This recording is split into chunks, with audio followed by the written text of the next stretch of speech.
আমি সজীব ওয়াজেদ জয় বলছি। বাংলাদেশে এখন একটি বিশৃঙ্খল পরিস্থিতি চলছে। সারা দেশে আমাদের ভাঙচুর হচ্ছে, লুটপাট হচ্ছে।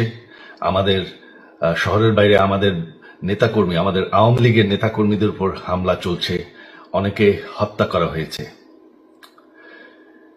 এই পরিস্থিতিতে আমি বলতে চাই, আওয়ামী লীগ হচ্ছে বাংলাদেশের সবথেকে পুরাতন গণতান্ত্রিক এবং সবথেকে বড় দল।